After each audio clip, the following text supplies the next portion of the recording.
గంగబాయిల శనగపప్పు వేపుడు. అందుకో సామాన్లు ఇప్పుడు. ఈ గంగబాయిల ఒరే గంగబాయిల ఆకుకూర అది. తెలుసు గంగబాయిల కూర అంటారు దీన్ని.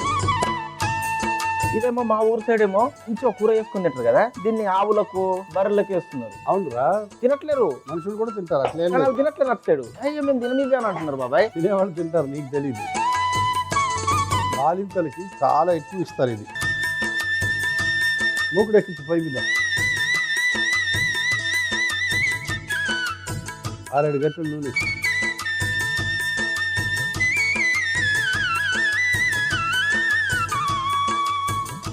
గంటి పెట్టి చూడు, వేడైందో లేదు చూడాలా బాబాయ్. బాగా వేడైంది బాబాయ్. ఆవాలు,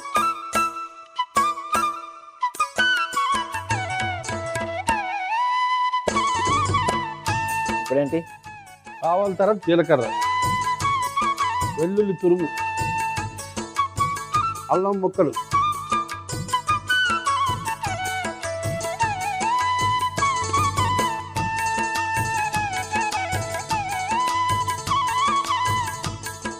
పసుపు,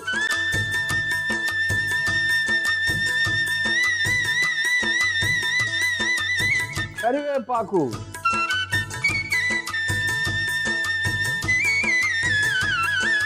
పచ్చిమిర్చి,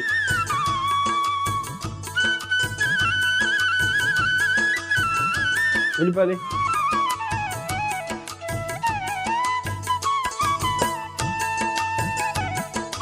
ఎంత వేయాలి? 1.5 స్పూన్.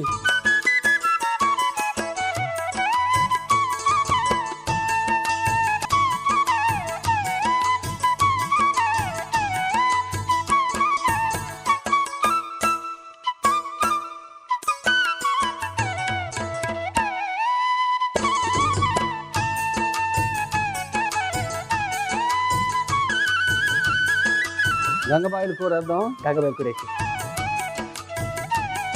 ఇది దగ్గరికి అయిపోతుంది బాగా.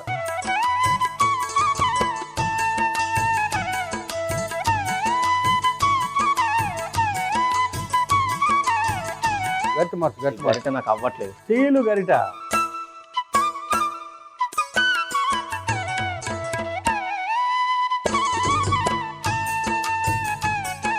గంగబాయిలు వేగితే బంకగా అవుతుంది, కానీ బాయిల్ చేసిన శనగపప్పు వేస్తాం కాబట్టి బ్రహ్మాండంగా విడిపోతుంది.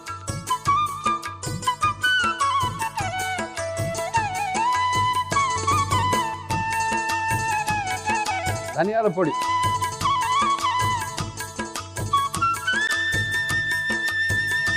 కారపొడి,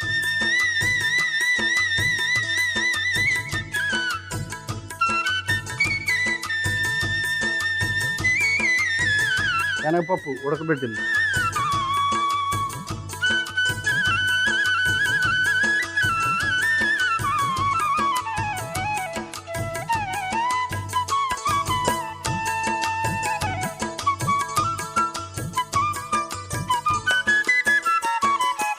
టమాటాలు. అదేంది దాచి పెట్టుకున్నావు? నువ్వు తిన్నందుకు కదా. చివర్లో పెడతాను లేదా, నువ్వే తిందువులే. పచ్చి టమాటాలు మంచిదే.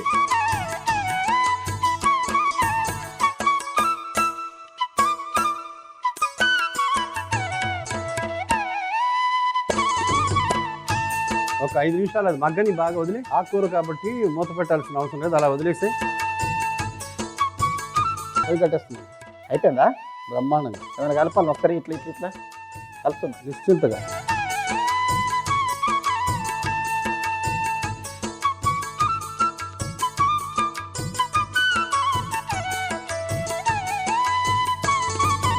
పొయ్యి మీద ఉంచు, నీకు సౌకర్యంగా ఉంటుంది.